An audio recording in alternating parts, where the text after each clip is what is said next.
Hey everyone, we're back. So, yesterday I was showing y'all how I was taking a file to the gears, and it's not just a normal file. You've got to use a like a diamond hone. These are the Easy Lap brand. The normal file just sort of skates these gears. Ooh, it's a little rough in there. So I've got these other diamond files. Let's just sort of take the burrs off of those.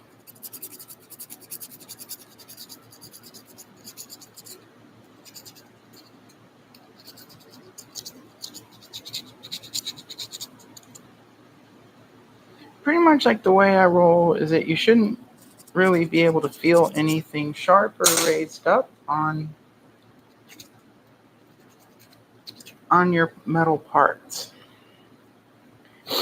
And it's not like I've got a lot of experience with PTOs or transmissions per se, but I've had a few vehicles in my life, and I've kind of always done this to everything, and I've never had a time when it was not. I mean, like, it never hurt. Maybe there are times I didn't really notice a difference, but yeah, always a good thing to clean things up. And so this one had a bunch of raised chunks. It was really grumpy. This is the sliding gear.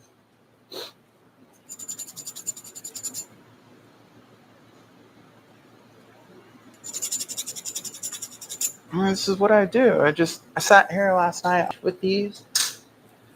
Oh, sorry. And let's see if this is kind of normal file.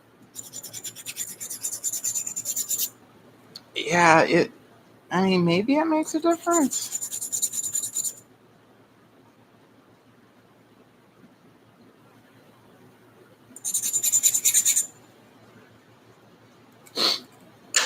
It just feels more like it skates rather than digs in like a file should, which makes sense. I mean, like, if you watched Forged in Fire and any knife making things, that's one of the tests.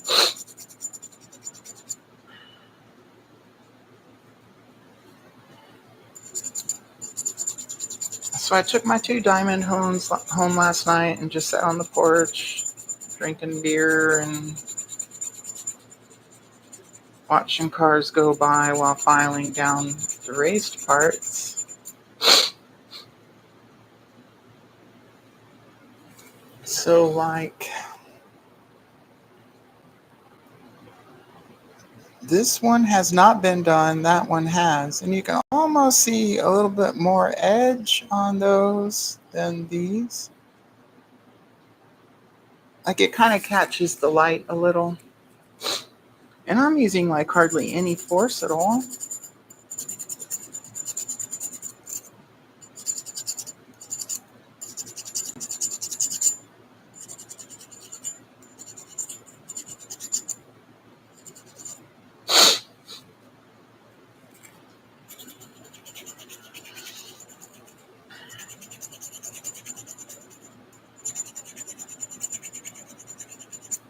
And this was part of a small file set I bought from that Jungle website. Geez, it must have been 15 years ago. It seemed like they were Russian surplus. So maybe somebody from the factory where they were made for Russia found a whole bunch and sold them. I don't know.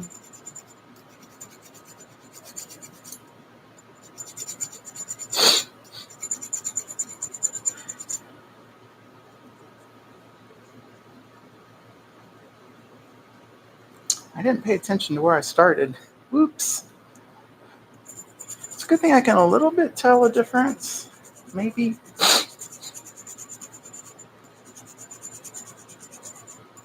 I should probably be wearing gloves.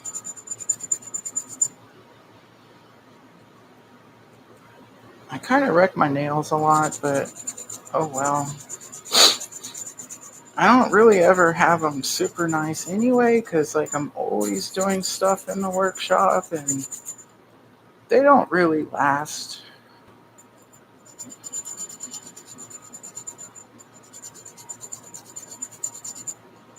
Kind of a good thing about having your nails did is that like I pay a little more attention to what I'm doing and I try to make sure I'm doing things with purpose as opposed to just nonchalantly flailing my fingers around.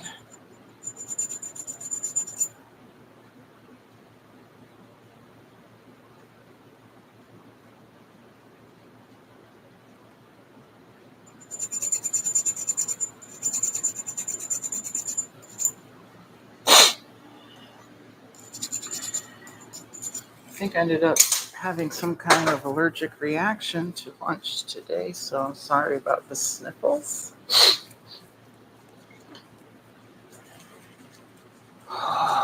We used yesterday's gloves.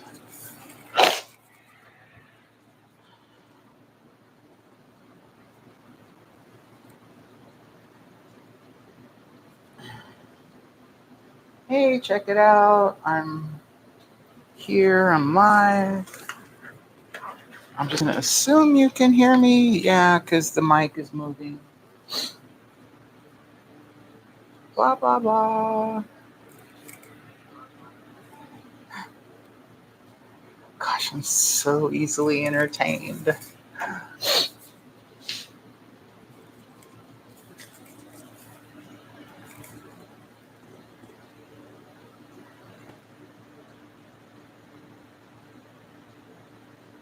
Okay.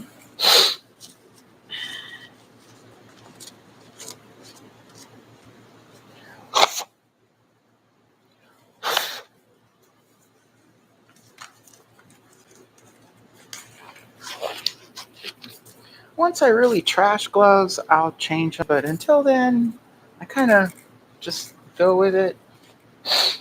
Oh, yeah, I was going to set up something and do this with a tool. Yeah, oops. I guess we should go get our tool and set that up a little. Because I could do that to this, those, check the other pieces and see what we've got. All right, so we're going to move you back a little. And I'm going to go into this other suite and we're going to get the cart.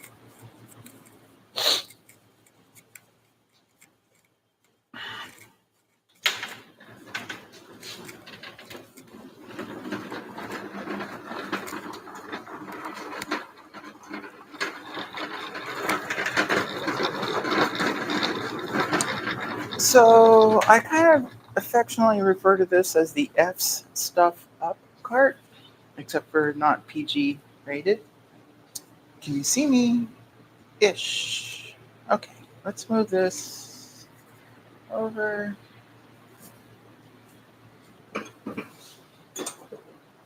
Now I stole some of this technology and I took it home, and that kind of sucks because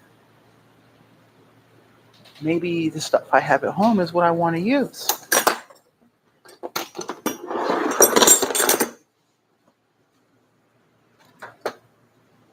So I kind of have a small pattern of misusing tools and equipment.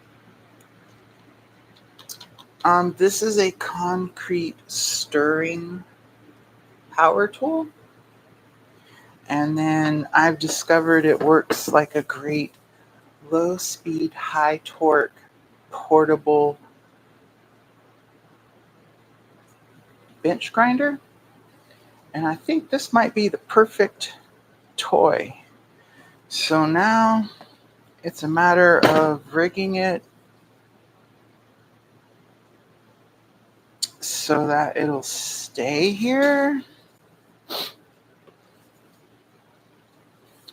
So if I pull this back up there and pull this way, it'll just put it right in the middle.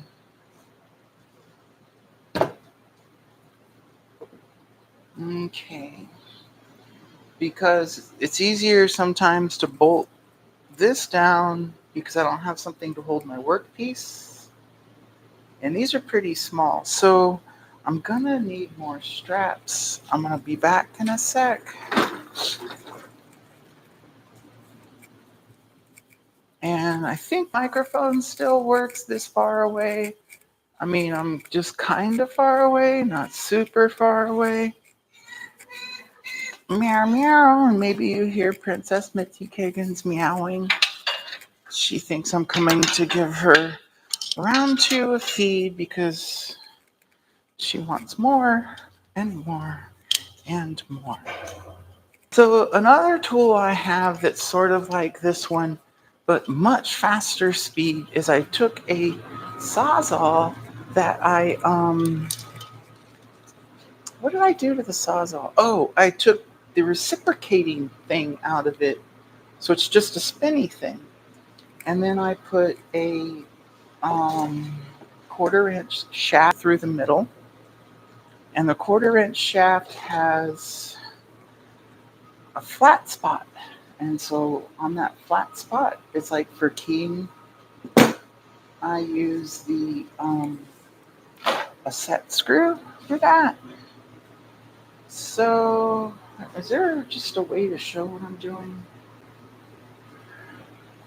I don't know. Okay.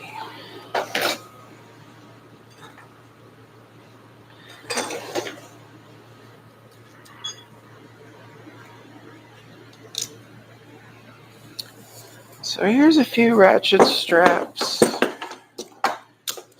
I tend to work really well for stupid things.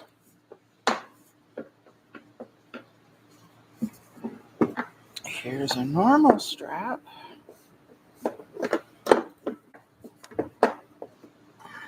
Let's pull this back. All right, so that's there.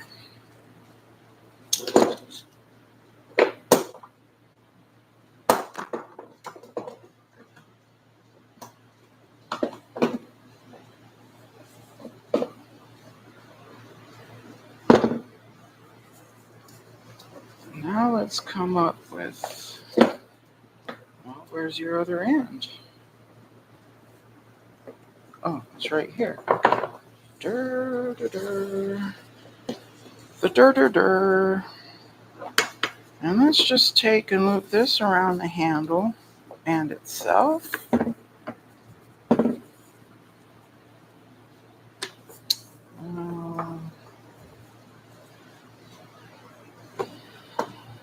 Okay.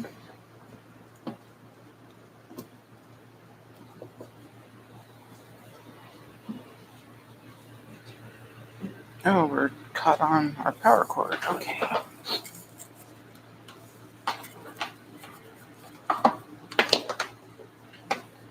So this will probably get a little bit noisy in a minute.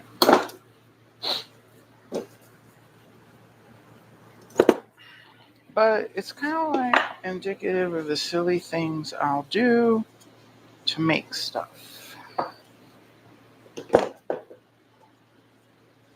Or clean stuff. This particular exact tool is pretty great when I was dealing with wear and rust on our rotational molding machine.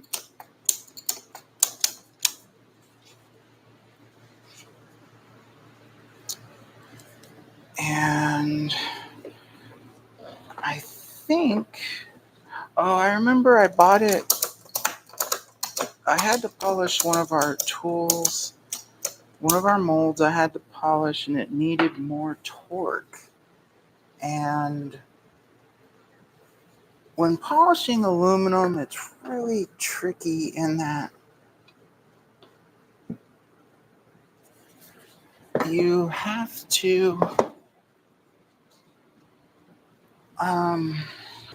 to get the heat and the speed just right.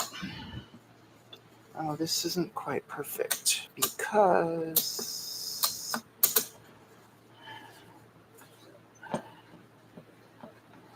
we need it to also pull down on here. We have another ratchet strap right here. All right, so this will probably work.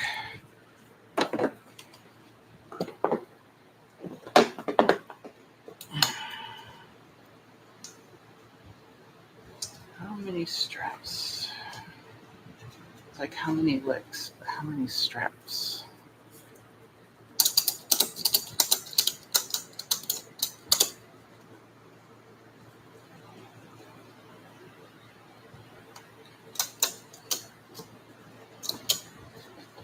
Oh, but that.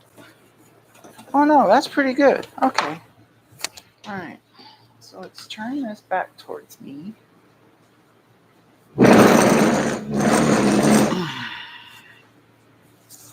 And let's route the power away from things that rotate. Okay, now this is not sketch at all. All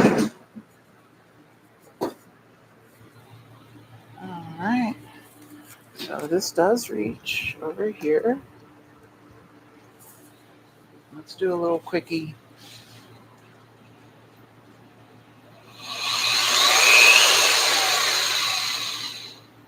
All right, well, this should be fun.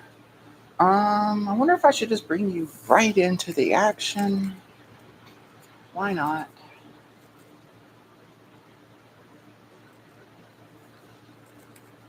Not this way?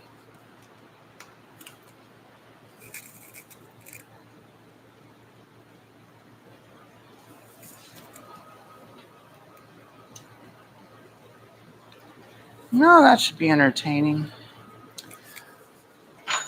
I'll grab my ears because this is a little loud. And I'll grab eyes from somewhere. How about this?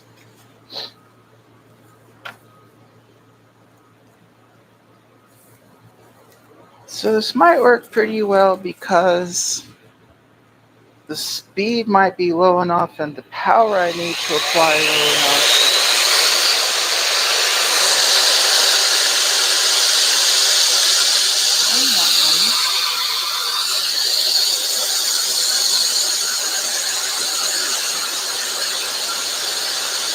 Oh, that's like.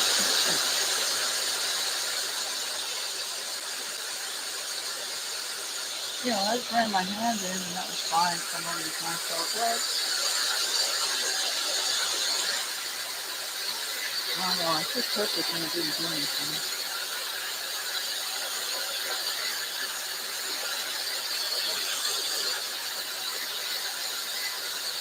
No, that's what it is. Okay.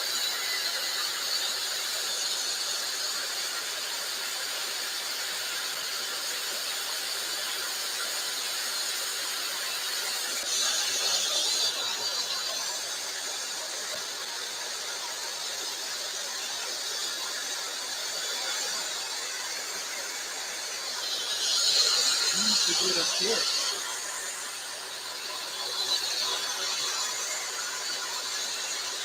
So one of the things about spinning toys is you always want to watch for flipping. It wants the snaps and flip.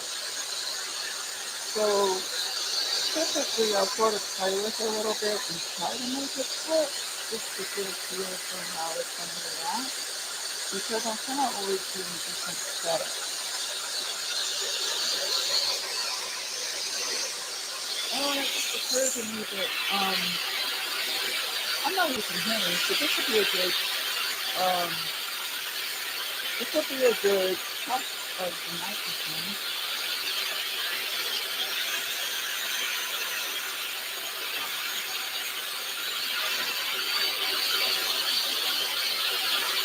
Oh, this is pretty great for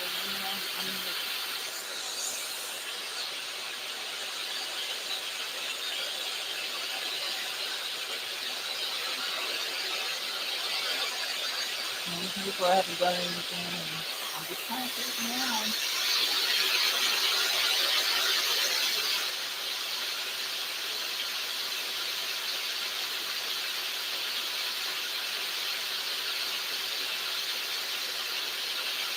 I don't necessarily want to call it aluminum. I'll probably end up painting it because it's just gonna outside until after again anyway. And if I paint it, it'll be protected for longer. Plus, I can paint it sometime we can with the color, which would be perfect.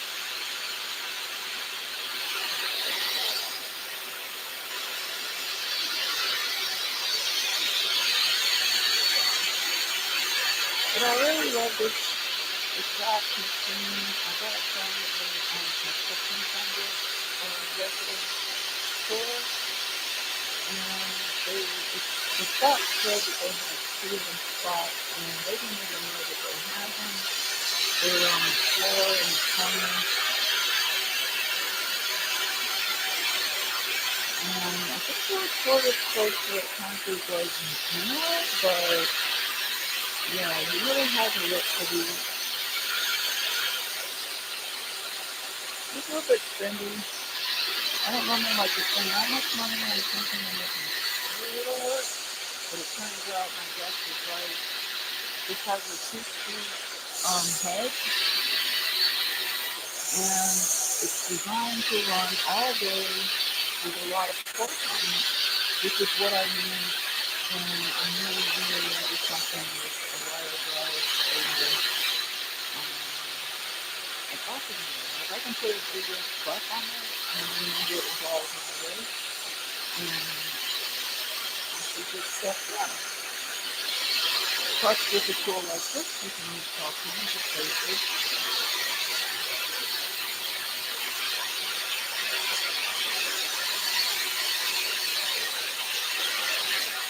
I keep on say after.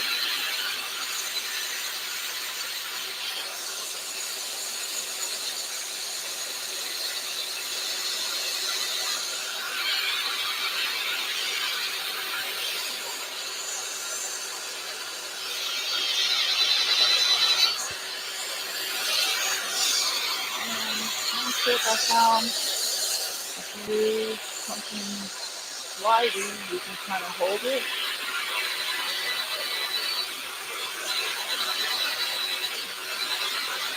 And everything about this is pretty fresh, so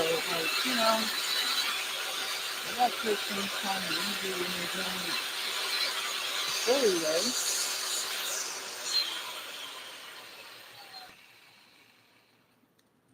Let's see if we can't get the rest of this gasket off.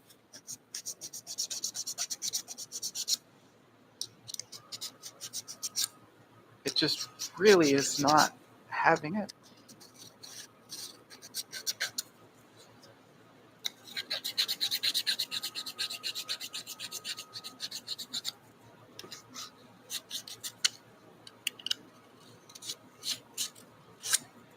I also have a tiny little bench grinder I set up with my same technology, but it just doesn't have any torque. So you go to put your back into something and it just quits trying right away. And so I use that mostly for really delicate stuff. So the way I do my things is I drill the end of whatever my technology, my spinny thing is with, and I put in 1/4 20 pitch threads. I found most of the stuff available in our market in the US is 1/4 20. You have to pay attention. You also get M6x1. So I suspect if you're in a properly developed nation, you could probably just skip 1/4 20 and you could go right to M6x1. Another cheat, I have a fan behind me blowing that way, so I'm not really inhaling. If you're doing something where you're truly worried about getting the stuff in you, say like you were grinding on carbon fiber, you definitely need some kind of breathing device. And then if you grind on enough aluminum, you should also wear a breathing device. And you'll know because you'll get black around where you're breathing. Black dust, you'll get black boogers at the end of a day. So if that happens, then before you keep doing what you're doing, um, you need to get some kind of breathing protection happening, or a really strong fan that blows the air away but not recirculates it. So I probably have about 1,000 hours using this machine for this kind of purpose. I think I've got maybe 5,000-ish hours polishing aluminum. Like I've done some kind of insane projects. Like I polished our molds, and we're talking mirror polish from something that had, like a 1/4 inch carbide die grinder driven over it. So lots of block sanding and whatnot. Let's give this another go. So the device has a lock by its trigger, and it has another wheel for speed.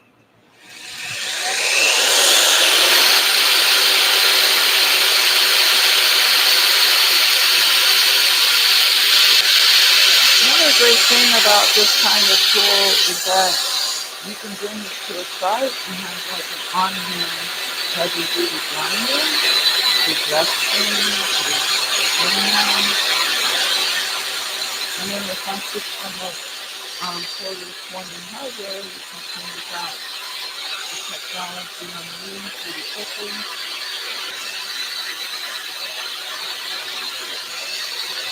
Another part about doing this is just you prepare for the gizmo you're holding to just roll out of your hand altogether and just stop. I mean, it's like,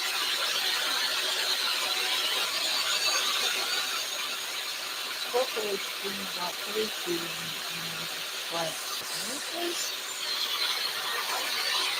You're sticking your tongue on a 9-volt battery, it's gonna hurt. You can pay attention.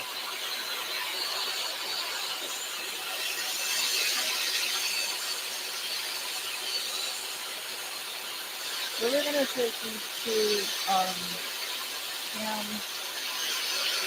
or not cam, these two bearing cup holders, and we're just gonna clean them up, make them look like they weren't neglected for 40 years. I'm not really giving it any duties, I'm just sort of driving it around. I'm holding it hard enough to try to get into the catheter,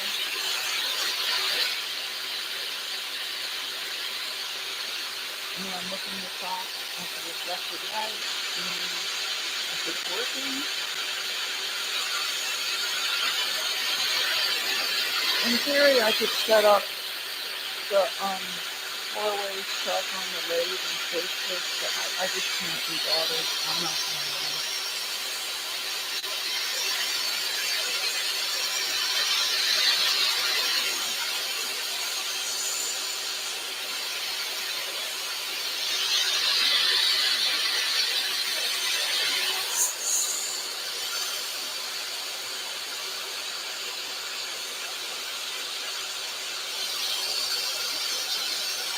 But I kind of like how it is very easy to climb. That might just be almost on there. That works. I am going to space it on this because it's sealed, so that's easy to clamp. I'll just clamp on here and drive across because you can see it's got a raised up spot where I'm standing and then I can leave. So I'll go after the space with a turning tool.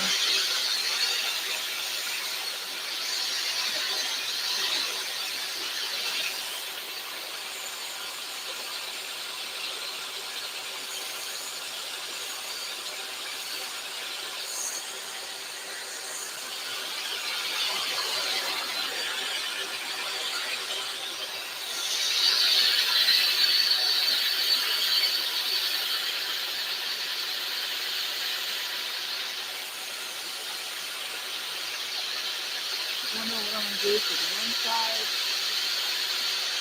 because it is offset from the center. And I'm not going to lie, I can't be bothered.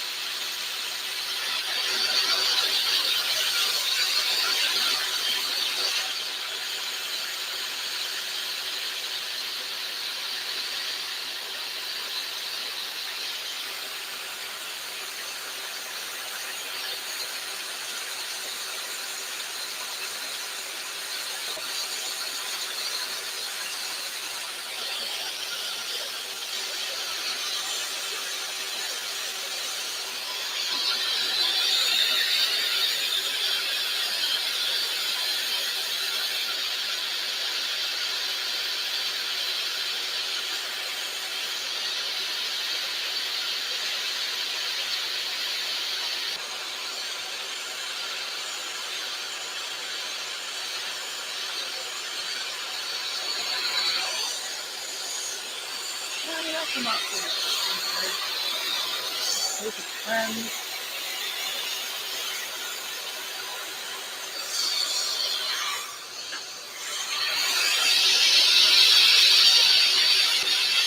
I'm not sure I'll even ask to do this one. I'll just say,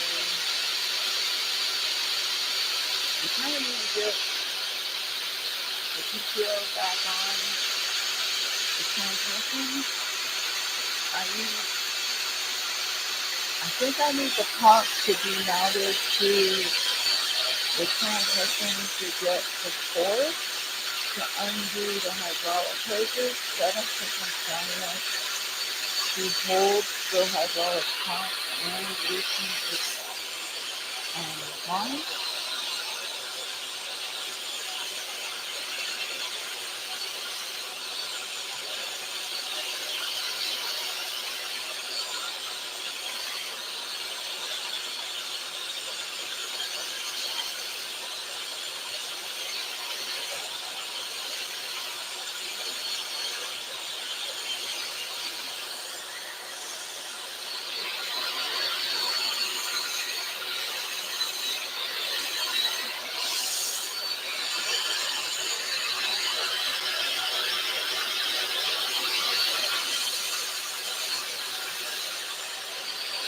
Just in the grease a little bit. And I'm pushing it with some hard.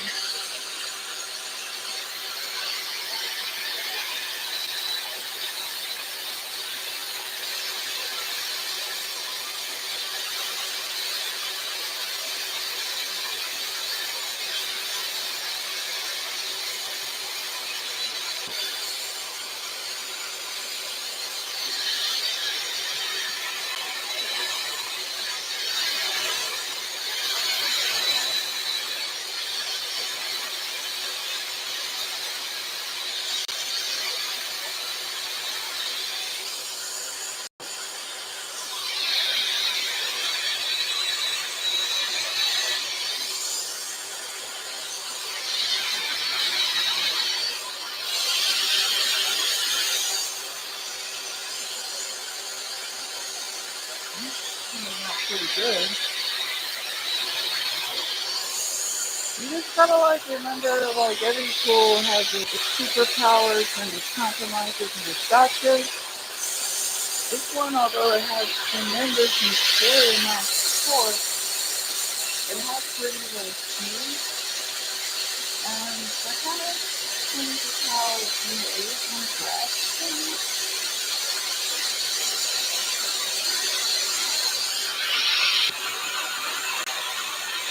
That's pretty good.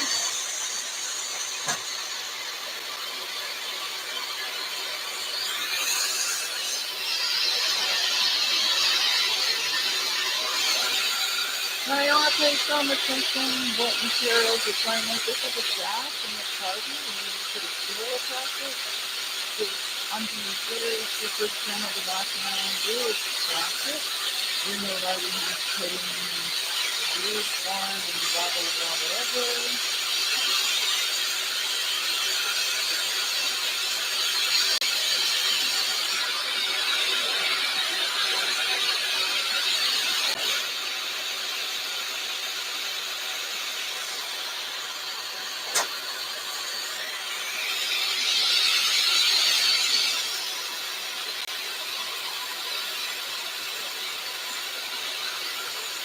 So much of this transmission is packed with moisture and insufficient wood. It's kind of left everywhere. A little bit disappointing. But I think it'll be fine. I just make sure to put everything to figure out a best practice and not let it sit too terribly long at any time.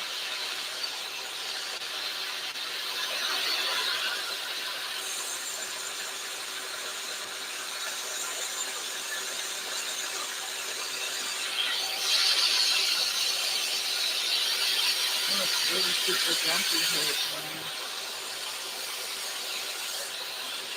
Maybe I left out in the country, but I'm gonna try to flow.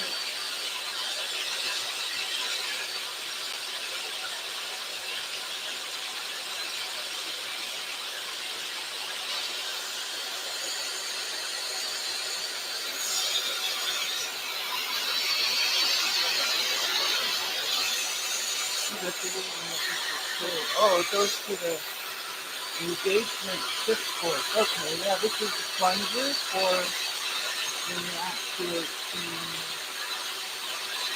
PTO.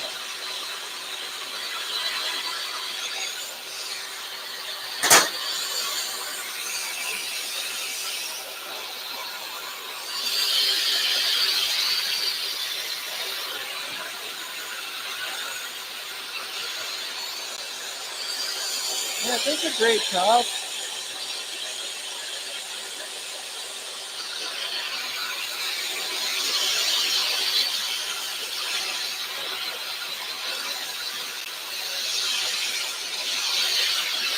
Yeah, just like having kids like this makes a difference between like sometimes having to pay someone to do something for you. It's really waiting for something in the long run for so long.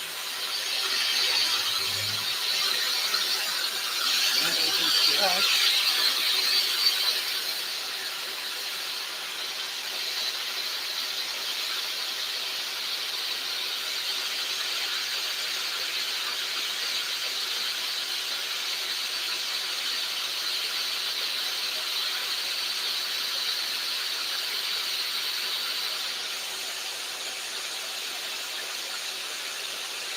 I really need to get this unbolted.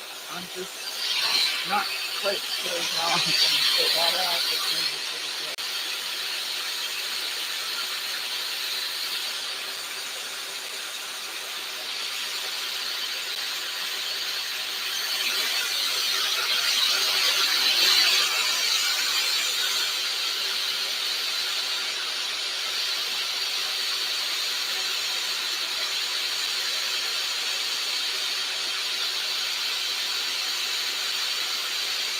I think I have some smaller wheels, captain wheels, try to get under the tighter spot.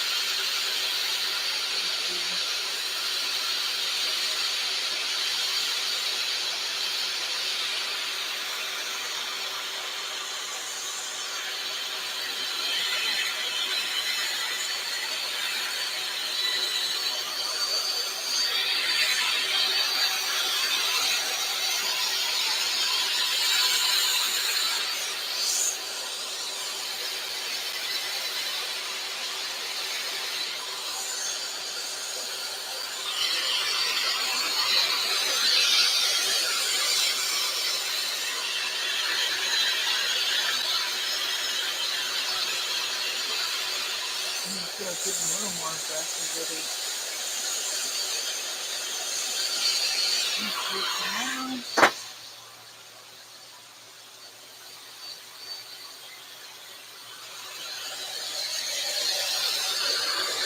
This year is the fifth. There's a lot of playing around. Let's just see what we get. This is PTO, it isn't.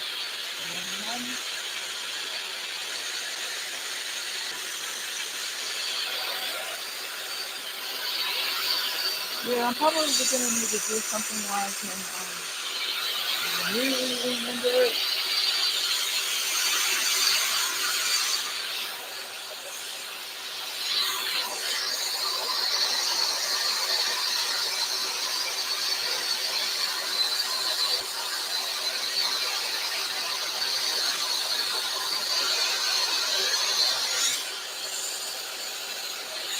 You can see the pattern.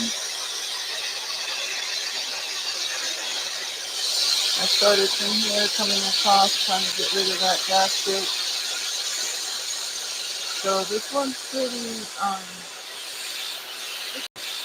this one takes some force. So probably I'll like bolt it down to a table and then go after it. Looks like I can really move it away.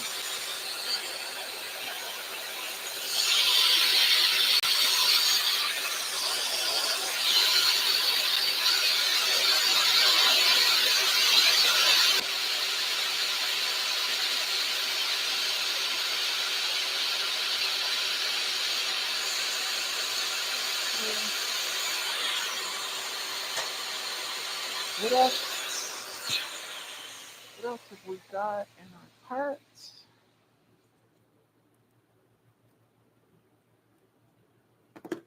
That might be it for Angry Machine. Is it? Maybe? I've got a whole bunch of bolts I need to clean up. Those might lend more towards a full speed bench grinder. And that's a little bit, like that's so aggro. Okay, let's undo. Well, let's just unplug this thing and make it safe. And then we'll point it away to make us safer anyway. Get rid of these gloves. Uh-oh. The YouTube says my connection is not stable. Oh, we'll see how this turns out then.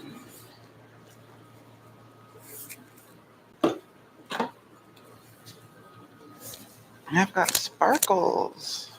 So definitely, if you ever are doing steel stuff with a power tool, do not let it get in your eyes. Not only is it bad for your optics, but remember, if you do an MRI, it's magnetic, so it'll pull things through you. So you kind of don't want to leave chunks of steel that's a ferrous metal in your body.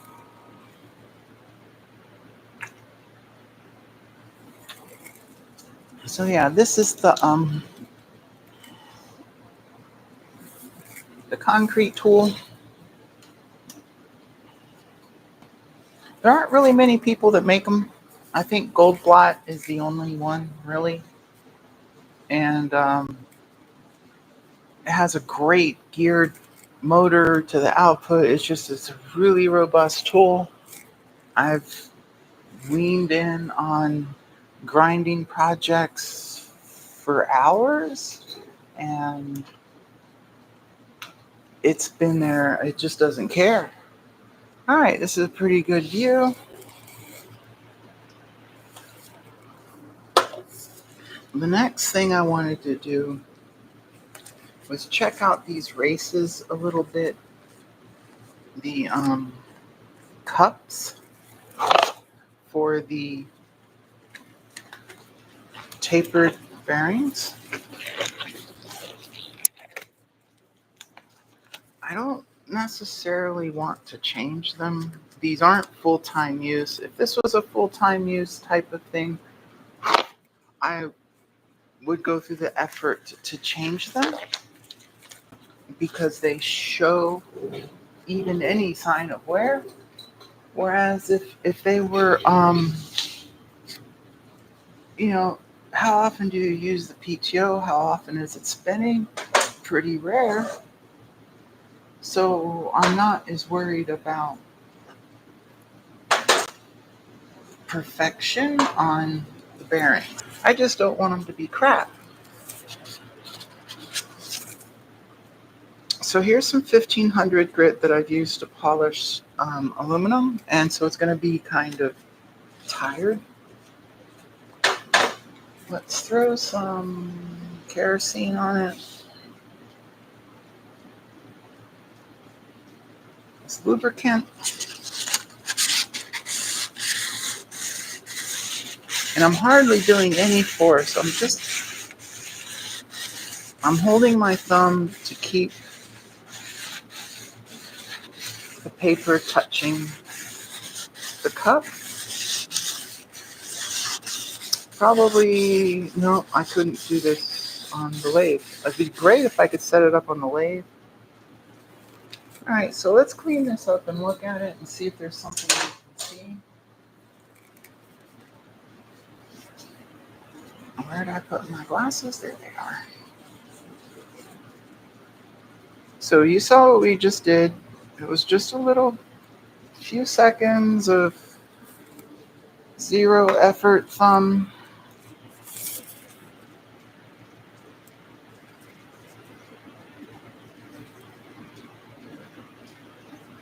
Well, I'm pretty sure. Let's see if we can capture this. This looks like a really bright spot, and then it's pretty dull through here. Now you can see the pattern of where the rollers were, but you can't feel anything. To the skin, this feels plain.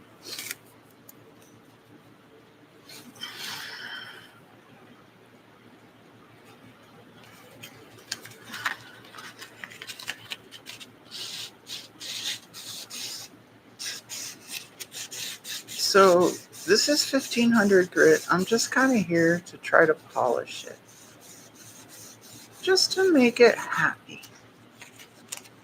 We can do it. We're here. Let's just say hi. You know, Try to make it feel a little bit loved instead of just being rode hard and put up wet for its last 40 years.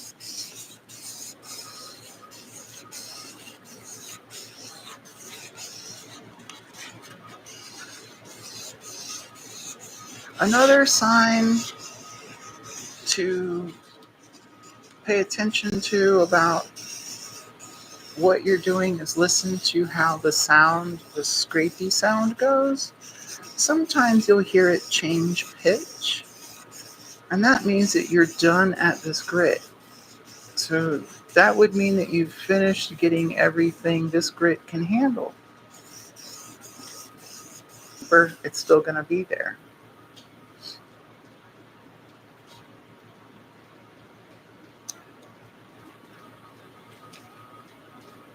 Wow, that's getting pretty good.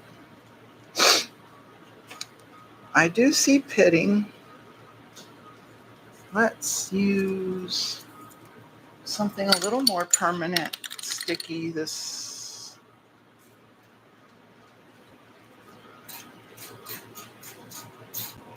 silicone crap.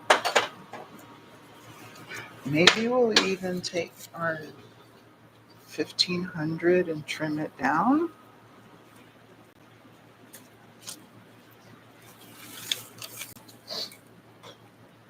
Now, if you're like me and keep things way too long, you need to write on. You need to write on them what it is. All right, that didn't work. I think I just ran you into my armpit. Okay, sorry if it made noise. 1500. And now, is that permanent? No, but it really helps when you're coming back later and you're like, where'd that piece go? And is this 1500 or is it 2000? Is it 2500?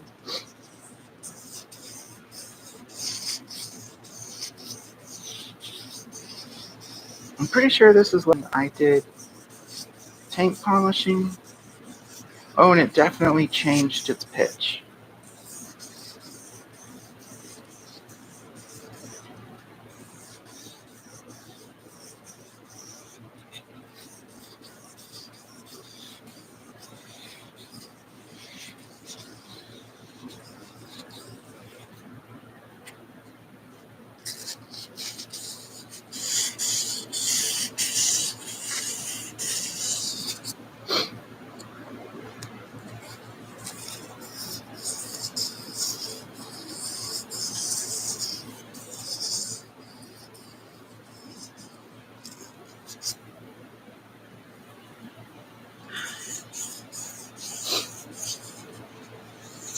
So, part of why I do these videos is that folks are like, well, what do you mean you just take sandpaper to your bearing and it works? I just kind of want to show what I do and how it works for me. I've done this on lots of different products and devices.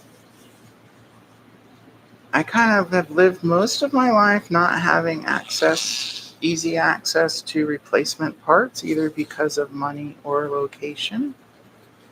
So you just kind of do the best bush fix you can on everything. That's just how I roll. I don't know if you'll be able to rewind or something and see, but it's It's brighter. It definitely isn't perfect. It feels better than it did before, that's for sure. This is a little bit grippy, and that one feels smoother. So what have we got in our toy box here? Let's dig through a little bit and see. 1,500, 1,200, 15. Here's some 2,000.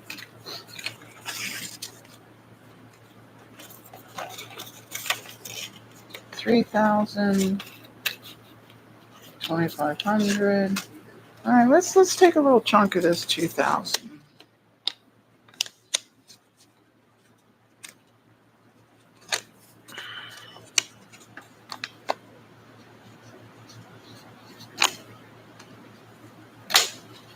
So we'll make a little piece of him.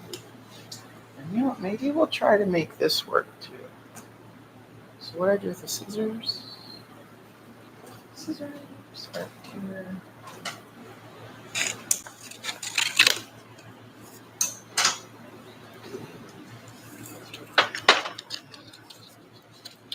Let's get a little bit of this stuff on it.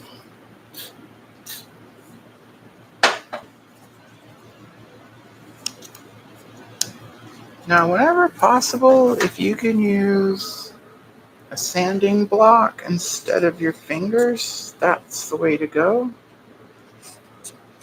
I'm not sure.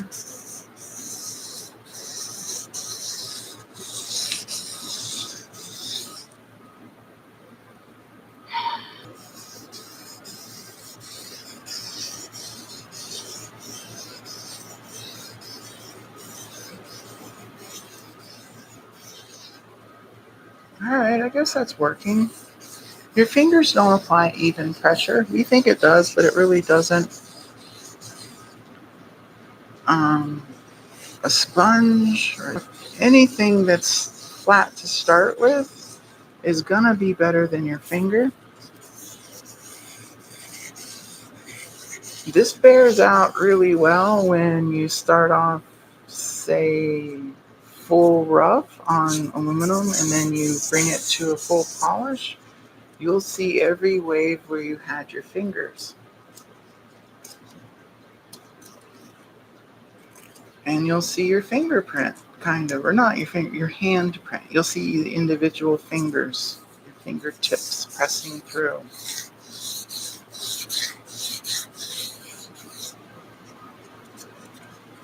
Now this is small enough and hard enough, maybe we wouldn't notice, but just figured I'd mention that.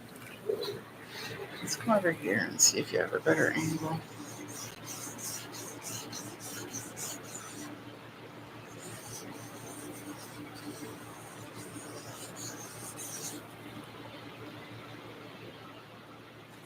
So I'm starting to see kind of a pattern emerge.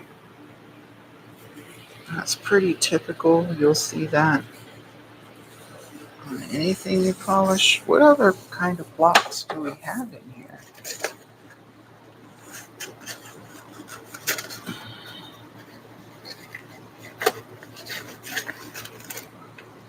I have a little bitty square one.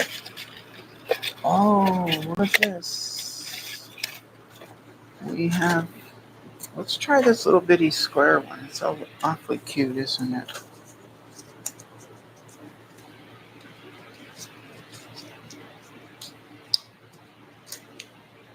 So let's try a big side first.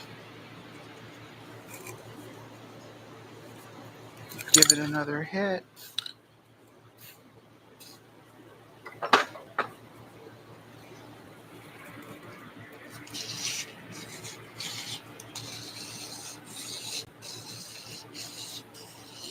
I think this works.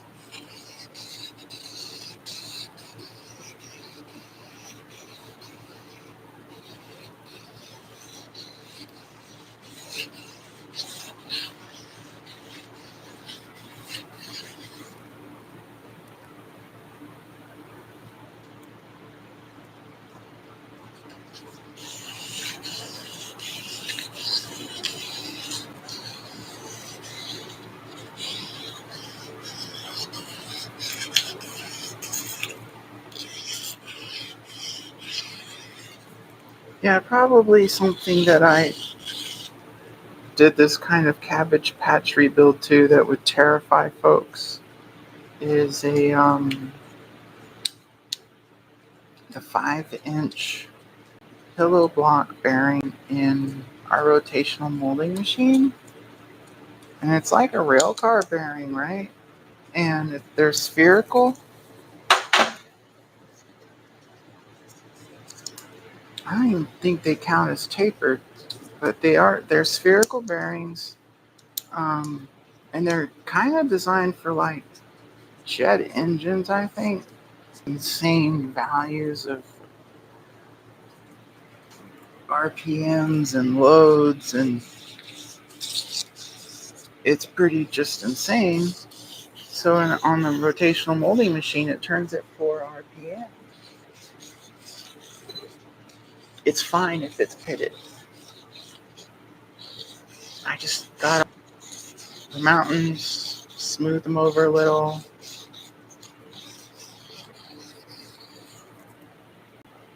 And one of them was pitted enough that I wanted to the roller was pitted badly. They all had rusted rollers and surfaces. And so one of the rollers I just couldn't make get happy. So we have 3 arms, 2 pillow blocks in each arm. So of the 6 spherical bearings, one of them I wanted a new set. And I don't remember if I got the cup and the bearing or just the bearing. I think I got just the bearing. And so if I bought one that was a made in USA or the UK replacement, that would work in a jet turbine, it was like $3,000. But I bought one from China and it was $180. And I don't care that it's probably crap quality because it's going to run for the rest of my life at 4 RPM. It just is not going to care. Oh gosh, that feels great. Yeah, that's the way to go. We're just going to do that to both of these. So I thought I'd share 59 minutes or an hour. I just thought I'd share like some of the silly, dumb things I do, like I always do. I always share. I'm very open about when I take shortcuts or I do tricks. So let's go to this other cup. So these are on the output shaft of the PTO. And so the output goes through here to drive the hydraulic pump. We're going to be rebuilding him next because he leaks too.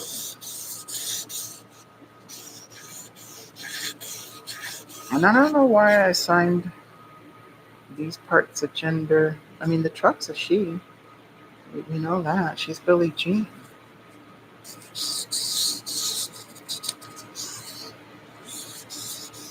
Oh, maybe it's like this cute little guy. Let's just get this cute little guy fixed up and patched up. What a cute little guy. What a good little boy. Let's get you fixed so you can go back to work for us.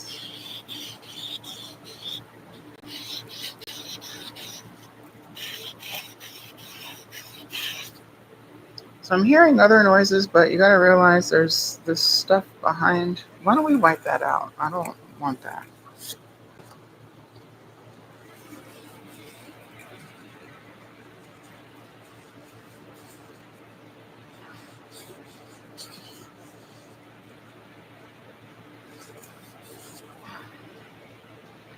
Ooh, this one actually has some pitting.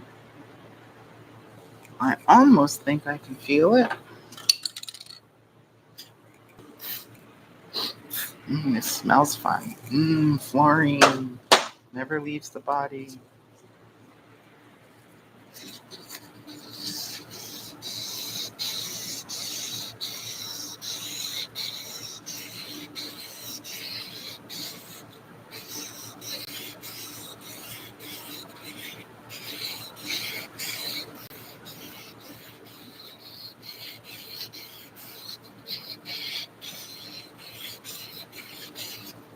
I suppose I could bolt two of these together and then put one of them in a lathe, and nope, it's still offset. And I don't think it turns slow enough to make anything doable by hand. So yeah, no lathe.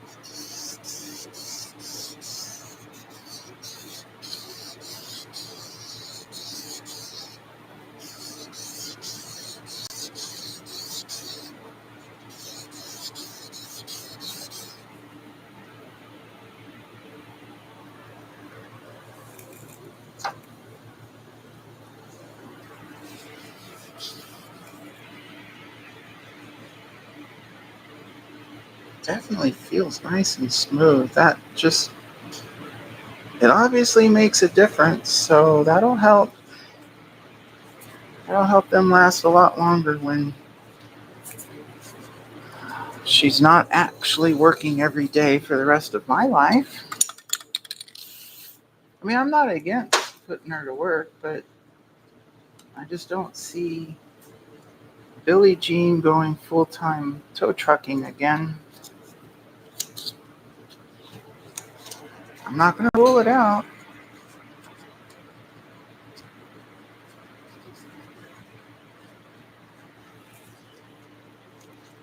Oh, I guess I don't need the rag.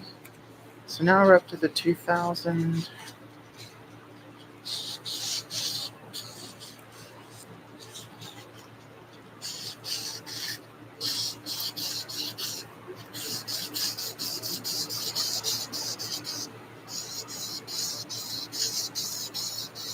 So if you start with something really clean, you can probably also get a gauge for what you're removing by checking the dust that comes from your sandpaper. So you can kind of get a feel for what's being removed.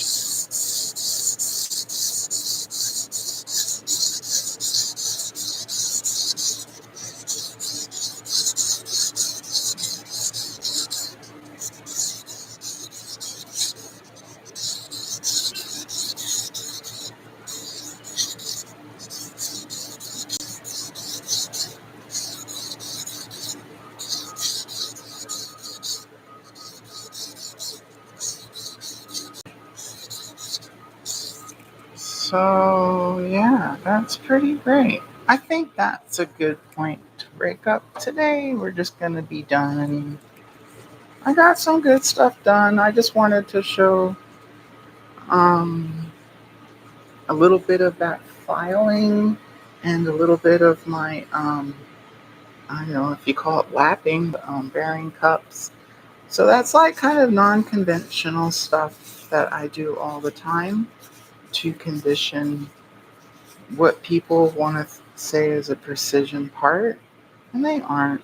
They really aren't. I mean, they kind of are like in an engine or something that's working a lot, but if it's usually idle or really low RPM.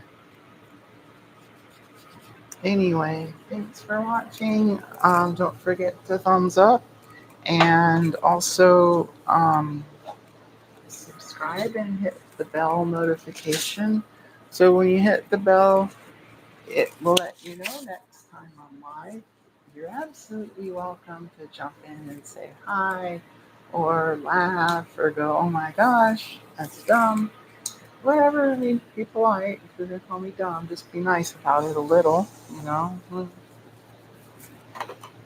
Feelings and all that, you know.